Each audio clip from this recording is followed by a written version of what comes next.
Hello everyone, स्वागत है आपका आपके अपने YouTube channel Eco Star Classes पे। दोस्तों, आज मैं अपलोड करने जा रहा हूँ क्लास 11th का जो एमसीक्यू है। क्लास 11th के एमसीक्यू को आज मैं आप लोग के सामने बातचीत करूँगा, जो दूसरा चैप्टर का है, जिसका नाम है स्ट्रक्चर ऑफ एटम। तो चलिए दोस्तों, बिना देरी किए वीडियो को स्टार्ट करते हैं।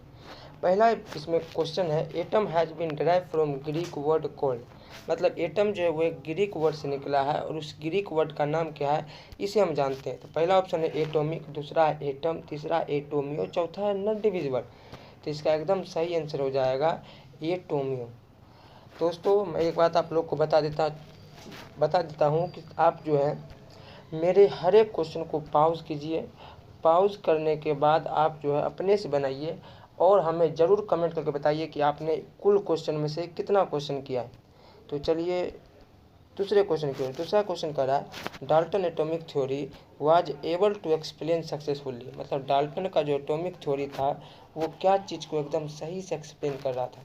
पहला ऑप्शन है तो law of conservation of mass, दूसरा है लॉ ऑफ कांस्टेंट कन्वर्जन और तीसरा है लॉ ऑफ मल्टीपल प्रोपोर्शन, चौथा है ऑल ऑफ दिस। तो आपको मालूम होना चाहिए, ये बहुत ज़्यादा इंपॉर्टेंट क्वेश्चन है कि डाल्टन का जो है एक्सप्लेन क्या चीज़ को सबसे, डाल्टन का जो एटॉमिक थ्योरी था उसको एकदम सटीक कर रहा था।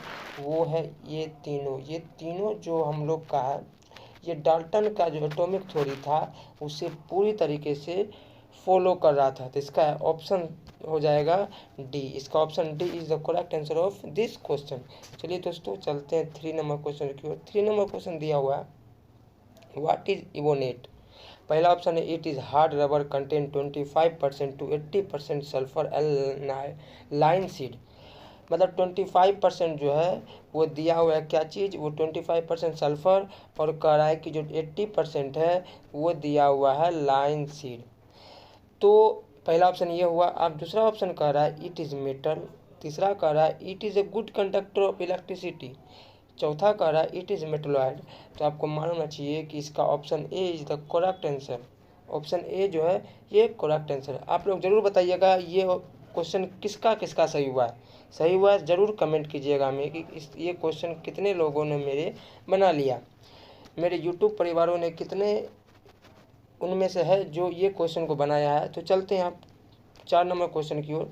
4 नंबर क्वेश्चन कह रहा है कि डाल्टन फेल टू एक्सप्लेन। मतलब डाल्टन सबसे पहले तो क्या था इसका सक्सेसफुली था ये तीनों इसका सक्सेसफुली था ये तीनों। अब इसका फेल का एक और कारण है, फेल होने के तो इसका बहुत कारण है, लेकिन उनमें से एक और 2-3 कारण यहाँ मैं दे रहा हूँ। देखिए चौथा नंबर क्वेश्चन कर रहा है Dalton fail about to explain. मतलब डाल्टन क्या चीज़ फेल कर गया था एक्सप्लेन करने में। तो पहला ऑप्शन है Dalton model to explain the distance of isobar. मतलब आइसोबार्स के डिस्टेंस के बारे में नहीं बताया था। उसके बाद करा discovery of fundamental particle electron inside the atom. मतलब कि जो हमारा एटम होता है उसमें जो सब एटॉमिक पार्टिकल्स होता है 3 ठो, एक होता है प्रोटॉन, एक होता है न्यूट्रॉन, एक होता है इलेक्ट्रॉन। तो ये ना ही प्रोटॉन के बारे में बता पाया था और ना ही इलेक्ट्रॉन के बारे में बता पाया था और न्यूट्रॉन के बारे में नहीं बता पाया था।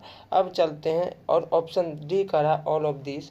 तो ये जो डाल्टन बाबा थे इसका जो है तीनों फेल का कारण बन गया था और इसका सही आंसर हो जाएगा ऑप्शन डी। तो चलते हैं electrolytes. What is electrolytes. Electrolytes क्या होता है। पहला ऑप्शन कह रहा है substance that conduct electric current as a result of dissociate in positively and negatively charge particles called ions. पहला ऑप्शन कह रहा है, ऑप्शन को समझिए, पहला ऑप्शन को कह रहा है substance that conduct electric current substance ऐसा पदार्थ जो इलेक्ट्रिक करंट को क्या करता हो, कंडक्ट करता हो, मतलब इलेक्ट्रिक करंट को फॉलो करता हो।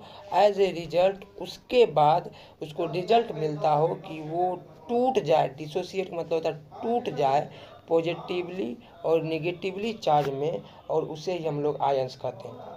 ये पहला ऑप्शन कर रहा है। दूसरा ऑप्शन कर रहा है it is electric conductor usually metal as a either of two terminal of electric conducting medium.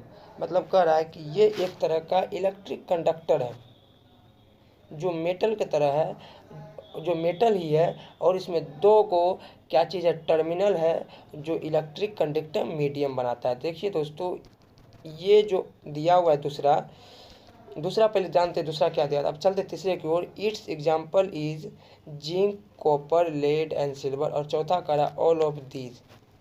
दोस्तों पहला तो ऑप्शन एकदम सही होगा इसका। इलेक्ट्रोलाइट्स जो होता है एक सॉल्यूशन होता है, और ये सॉल्यूशन में क्या होता है, ये मान लेते हैं इलेक्ट्रोलाइसिस प्रोसेस में इलेक्ट्रोलाइट्स होता है जिसमें ये सॉल्यूशन होता है। ये जो है सॉल्यूशन का काम करता है, और वो सॉल्यूशन में दो टर्मिनल होता है, जो टर्मिनल के बारे में ऑप्शन बी में बताया गया है। दो टर्मिनल होता है, और उस टर्मिनल को हम लोग कहते हैं इलेक्ट्रोड्स। दो को टर्मिनल होता है, एक पॉजिटिव होता है, ये होता है पॉजिटिव, और ये होता है निगेटिव। ये होता है, देखिए दोस्तों, ये होता है पॉजिटिव और ये होता है निगेटिव। तो यहाँ क्या होता है कि इसमें से जो जो निगेटिव है, सॉरी ये निगेटिव होता है, ये वाला निगेटिव होता है, इधर से निगेटिव लेते हैं, इधर वाले को पॉजिटिव। जो निगेटिव होता है, निगेटिव से जाता है मेटल्स आयंस में टूट के, ये आयंस में टूट के जाएगा इधर, और ये जो है इस पर डिपॉजिट होते जाएगा आयंस। तो ये दूसरा ऑप्शन बी कह रहा था, लेकिन इसका सटीक आंसर हो जाएगा ऑप्शन ए। इसका सटीक आंसर हो जाएगा ऑप्शन ए। तो चलते दोस्तों क्वेश्चन नंबर 6 की ओर। What is condition for gas in cathode ray discharge tube.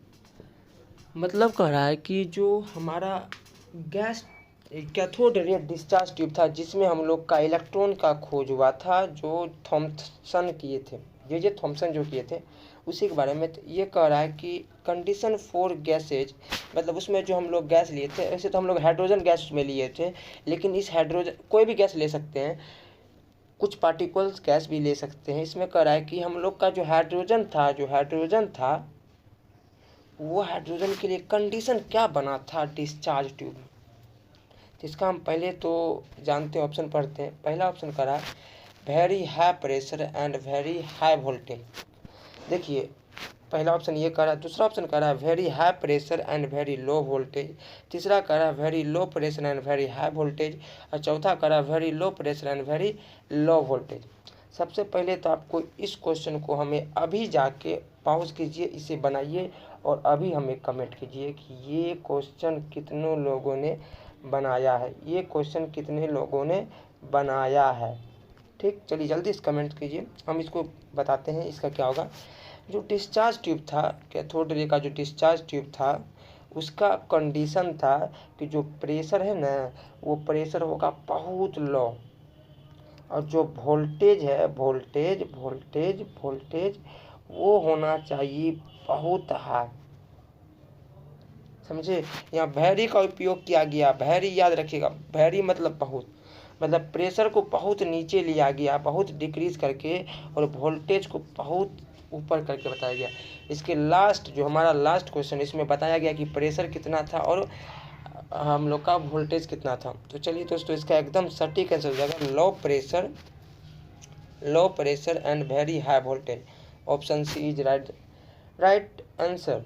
अब चलते हैं कैथोड रे मतलब सेवंथ की ओर। सेवंथ में दिया गया है कैथोड रे मूविंग फ्रॉम, मतलब जो आपको बताए थे कैथोड रे किधर से किधर जाता है। इलेक्ट्रोलाइट्स वाला जो प्रोसेस है बताए थे, इलेक्ट्रोलाइसिस का जो प्रोसेस जिसमें इलेक्ट्रोड्स होता है, और उन्हीं में से जो नेगेटिवली चार्ज इलेक्ट्रोड से हम कैथोड कहते हैं, और जो पॉजिटिवली चार्ज होता है उसे हम लोग एनोड कहते हैं। तो हम लोग का कैथोड रे किधर से जाता है, कैथोड रे याद रखिएगा कैथोड की तरफ से एनोड की ओर जाता है, मतलब निगेटिव से पॉजिटिव की ओर जाता है।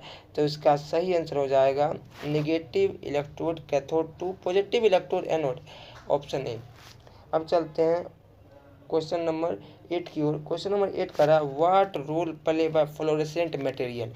देखिए फ्लोरेसेंट मटेरियल का बहुत ज़्यादा हाथ होता है, बहुत ज़्यादा बहुत इम्पोर्टेंट रोल प्ले करता है ये कैथोड को खोजने में।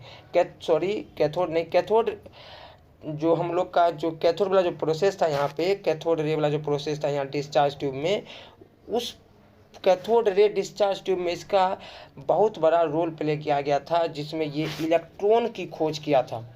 इलेक्ट्रॉन का खोज करने में फ्लोरेसेंट मटेरियल का बहुत बड़ा हाथ था। चलते पहले ये इसका रोल था क्या ये जानते हैं। कैथोड रे का यहाँ रोल था कि फ्लोरेसेंट मटेरियल का रोल था कि ये जो है, पहले ऑप्शन पढ़ते तो आपको बताऊंगा, लेकिन इसको भी आप बनाइएगा और वीडियो को पॉज करके बनाइए और हमें कमेंट फिर से कीजिए 8 डाल के कि 8 का ए होगा या बी होगा या सी होगा या डी होगा। जल्दी से कमेंट कीजिए। चलते हैं ऑप्शन नंबर 8 की ओर। ऑप्शन नंबर 8 कह रहा है what role play by fluorescent material, मतलब फ्लोरेसेंट मटेरियल का रोल क्या था। ऑप्शन है पहला, it regulate the pressure and voltage in discharge tube. दूसरा कह रहा है it is on the cathode to activate the reaction.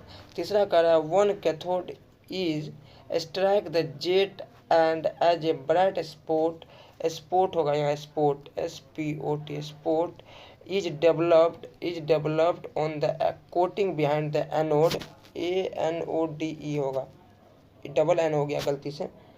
फिर कह रहा है डी में कह रहा है beam of light is not a straight line, तो इसका सही आंसर हो जाएगा ऑप्शन सी। अब हम समझाते हैं फ्लोरेसेंट मटेरियल क्या किया गया था, इसका वर्क क्या था, इसका रोल क्या था।